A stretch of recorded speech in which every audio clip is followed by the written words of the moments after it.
Hey everyone, and welcome back or welcome to the channel, and welcome to Boston Autoblog HQ, also known as my home office. Yes, this is all going to be a work in progress. I got to put in some new furniture, get rid of these horrible curtains, and make this area of the room really pop on camera, and maybe even have a place for my growing number of collectibles. This is from 2001. From Texaco. Back in the day, you could go to Texaco and you could buy a die-cast car, a Havoline NASCAR, and I think an Indy car as well. And inside every packet, you got a demo for Need for Speed Porsche Unleashed. This right here is what got me into Porsche way back in 2001, so it brings back a lot of memories. Today, we got to go over some topics. We got to go over some news that I've been wanting to dive into. It's crappy outside, it is cold, I'm feeling under the weather, so this was a perfect time to do so, and I'd rather be comfortable in my own home here. So let's dive into some news that pertains to recalls, class action lawsuits, and maybe glance over the J.D. Power rankings for dependability. This should probably be a separate video because it is very in-depth, and I might not have enough time to dive into everything pertaining to that study. But automotive dependability in the automotive industry is at its worst since 2009, a 17-year low. It is not looking good, and when you take a look at J.D. Power's findings, this will increase, the problems will increase as the years continue on because there's more software, more technology, less of a mechanical component to these vehicles that we drive every single year. So the problems are going to be adding up. We'll talk about that later on today. Let's first start off with the recall, which I would say is significant here, and it's for Subaru, of all brands. This is for 71,000 hybrid Crosstreks and Foresters. This encompasses the 2025 Forester Hybrid and 2026 Crosstrek Hybrid. According to Car and Driver, the issue stems from a faulty seal around the fuel cap that will allow a nearly full fuel tank to leak in hot temperatures. When you take a look at this article and take a bit more of an in-depth look, in the first two paragraphs, Subaru is advising people who own a hybrid version of the 2026 Crosstrek or 2025 Forester to park it outside until an issue with its fuel cap is fixed as part of a new safety recall. The issue, which poses a fire risk, affects 71,207 total copies. I like how they called it copies and not units, of the subcompact and compact SUVs. More specifically, 51,507 Forester hybrids and 19,500 Crosstrek hybrids. Both models have fuel caps with faulty seals, and when their gas tanks are nearly full and exposed to rising ambient temperatures while the vehicle is parked, pressure in the tanks can cause fuel to rise up the filler neck and leak out of the cap. Now, according to Subaru, they've already told you to park your vehicles outside, not in your garages. You should also be hearing from Subaru within the next 60 days, and then once they have a fix for it with that new filler cap, you'll be able to go to your local dealership and have that addressed. As we move on to the class action lawsuits, one is for our favorite brand on Boston Autoblog, and that is going to be Volkswagen. And their class action lawsuit might have something to do with the class action lawsuit they just paid money towards last year in 2025. We'll talk about that in a minute. But let's begin with Honda. Honda, of all brands, is being sued. And it's for their 3.5-liter naturally aspirated V6. Not a Turbo 4, not a Hybrid 4, the V6. Now, this is from Autoblog. We have no affiliation with those guys over there. But from their article, it says, in the class action lawsuit, plaintiffs note issues like unusual engine noise, misfires, power issues, stalled engines, and hesitation when accelerating. Now that's key here because I know a few people who owned Honda Odysseys, and they complained about just that, hesitation when accelerating, and they were told by their Honda dealers it was a transmission issue, when in fact, it was an engine problem. Premature damage to the connecting rods, pistons, bearings, and crankshaft occurs, leading to total engine failure in some cases. The plaintiff in the lawsuit, Savannah Messenger from Ohio, claims her Honda Pilot's engine failed at just 76,420 miles.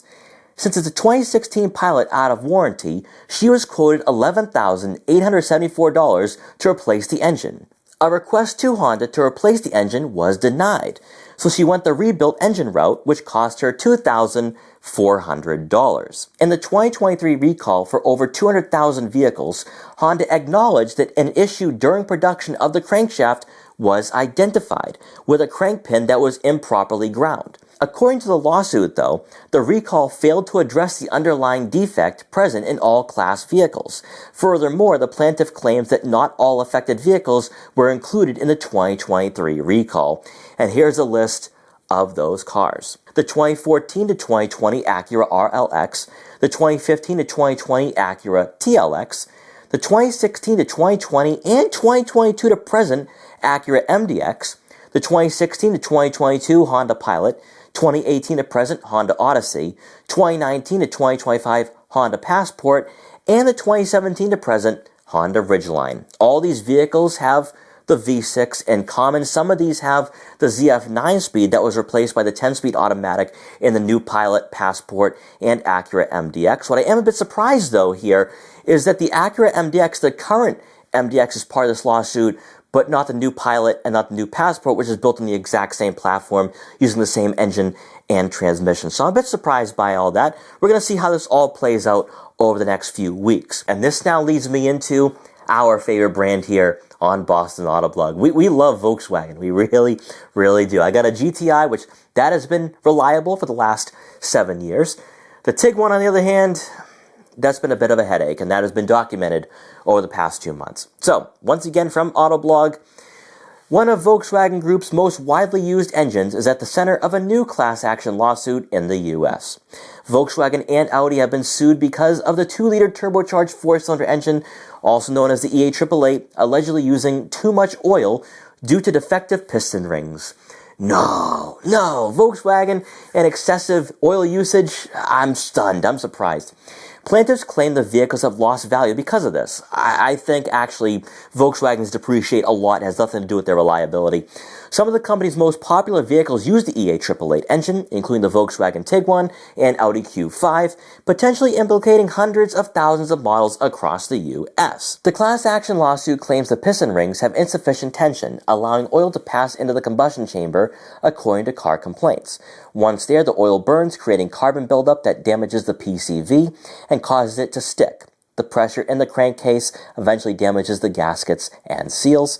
Valve covers, timing chain seals, and gaskets, and the plastic oil pan cover have also been found to be prematurely damaged. Now, the plastic oil pan has been a problem with GTIs. They sit way too low and they puncture way too easily, but that's not part of this recall. Lauren Reese, one of the plaintiffs and the owner of a 2021 Tiguan, says the crossover began running rough and couldn't accelerate past 40 miles per hour when driving in June of 2025.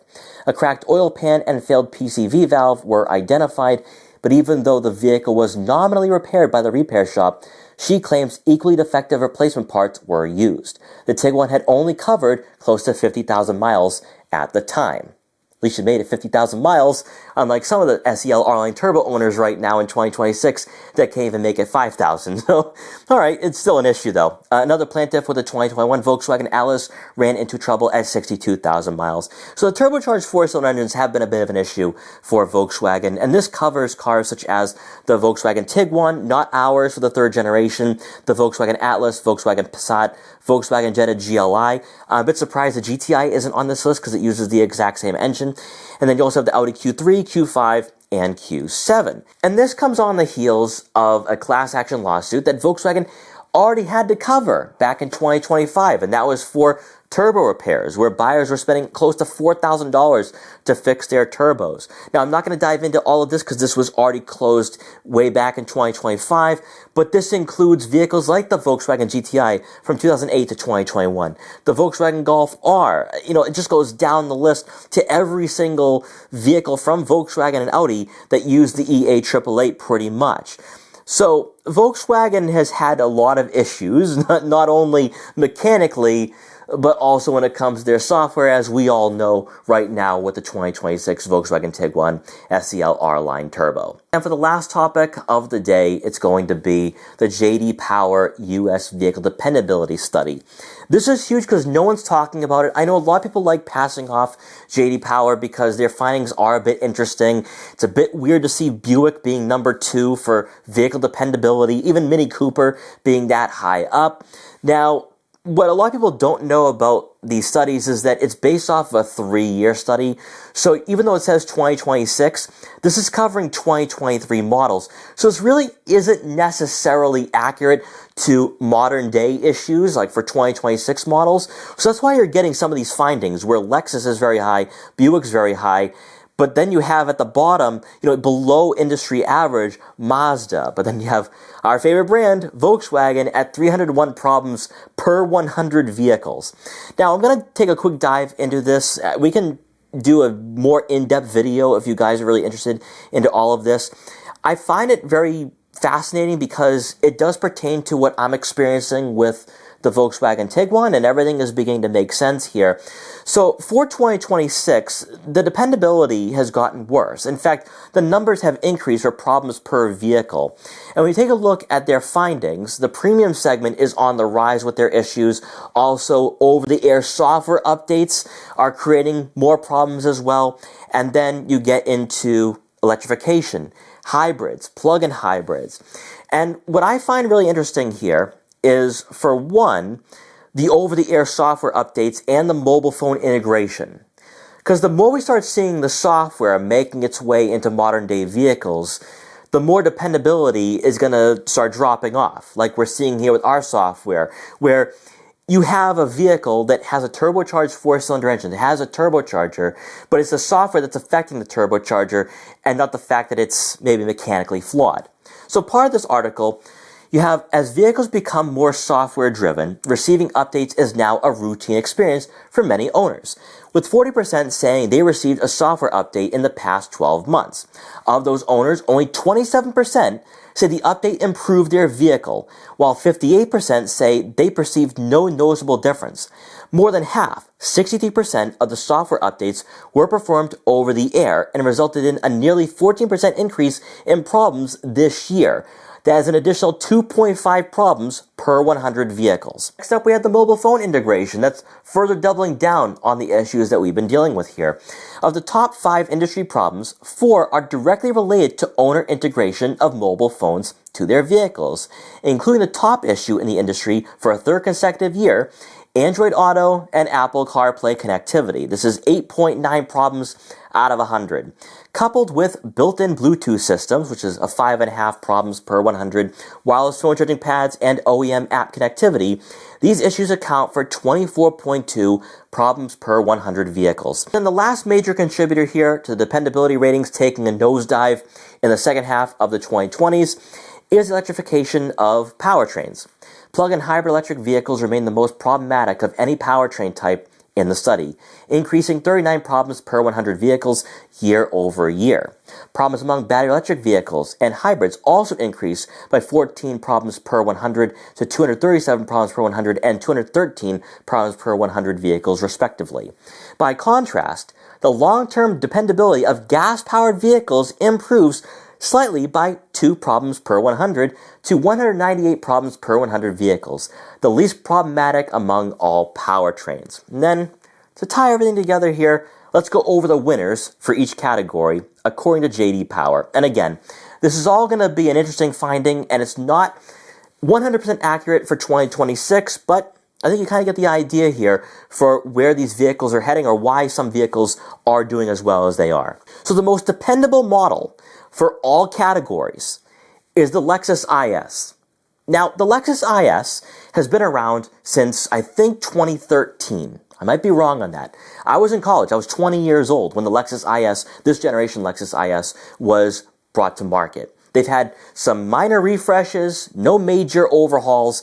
It's the same car, basically. You can buy a new Lexus IS with a 2026 model year moniker, and it's really not that much different than what you had 12 years ago. And that's not a bad thing, because you have a V6, you have older tech. It's stuff like that where dependability is going to be very favorable to vehicles in that category. For the compact car market, it's the Toyota Corolla. Again, not much of a surprise there. It's an older model. It's a carryover model. And the second is the Honda Civic. Carryover model, with this being a 2023 study, so the new Honda Civic came out in, I think, 2022. And the last one is the Kia Forte, which is no longer in production. We have the new K4 now. And then for the premium car market, we have the Lexus IS, but then the BMW 4 Series and BMW 3 Series, they have ranked high year over year in this study, and the B58 or B48 are great engines. Now, with the dependability for your SUVs, this is where it gets interesting. This is where I'm not buying some of this. But for the small SUV market, the Subaru Crosstrek, which again, it's a carryover model. So back in 2023, there was no differences from the 2022. So the Crosstrek has been reliable alongside the Forester and Outback, if we don't include the hybridization of these models. Next up would be the Mini Cooper Countryman, the Buick Encore GX. I know that's a carryover model. Hyundai Venue. I don't know anybody who owns a Hyundai Venue, so I'd like to know how those two models even got into this study. The compact SUV market, the Chevrolet Equinox. They're not talking about the current one. They're talking about the prior generation. Buick Envision and Subaru Forester. Midsize SUV, Nissan Murano, the last generation with the V6 and the CVT. Then you have the Chevrolet Blazer. Could also go with the V6 on that, and the Hyundai Santa Fe. Upper midsize SUV. I'm a bit surprised here. The Buick Enclave, but it was tied with the Toyota 4Runner. Now, this is important. The Toyota 4Runner they're covering here for the 2023 model had the V6. I don't think the new 4Runner that we see now with the Turbo 4 and Hybrid 4 is going to be anywhere close to these rankings ever again. But we'll have to wait and see on that one. Large SUV, Chevrolet Tahoe. Yeah, that was probably before we had the issues with the 6.2. The premium SUV market, the Lexus UX, I've never really seen one on the road. Then the Mercedes-Benz GLA, a bit iffy there, an Audi Q3. And then for your compact premium SUV market, the BMW X4, carryover model with the B48 or B58. The Cadillac XT4, carryover model, and Genesis GV70, another carryover model.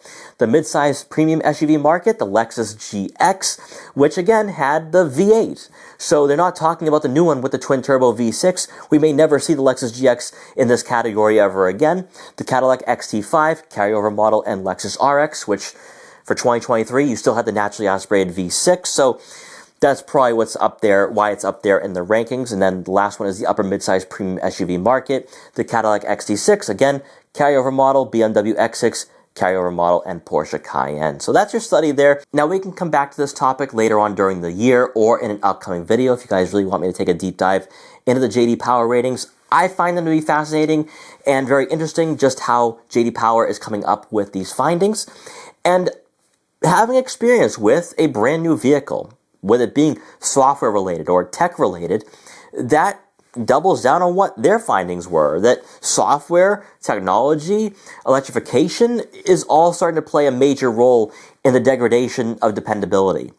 And even as a car reviewer, I'm noticing that as well. You can see that with the build quality, where carryover models feel more refined than brand new vehicles. And it's getting very difficult to find the positives and say, this is a great vehicle, when in reality, it might not. And that is one thing that I've been very hesitant on with some manufacturers, especially with Toyota, because with their 4Runner, for example, I don't like the Turbo 4. Even with the Land Cruiser, the Hybrid 4, like, it's not even reliability. It's really just the fact that I think the V6 was a better choice for those applications. But even for other vehicles, like Audi, you can see it, where they don't focus on the interior anymore. It's all technology, and that's the problem. Manufacturers are focusing on technology. They're focusing on software. They're moving in the direction of electrification. And all three of those issues, or all three of those categories, are playing a major role in dependability taking a nosedive. So this is going to get worse as the years continue on, as manufacturers continue moving in this direction. In my opinion, we need less tech in our vehicles, but consumers are hell-bent on having large infotainment systems, digital gauge clusters, having all this tech in these vehicles. But keep in mind here, you want to have all these amenities, but with those amenities could create some reliability issues down the road. So guys, I hope you enjoyed this video, this first ever video in the Boston Autoblog headquarters. Hopefully this is going to be a part of my content throughout the year, and maybe we can improve the background of my office. But guys, once again, thanks so much for watching. Take care, and I will see you guys next time.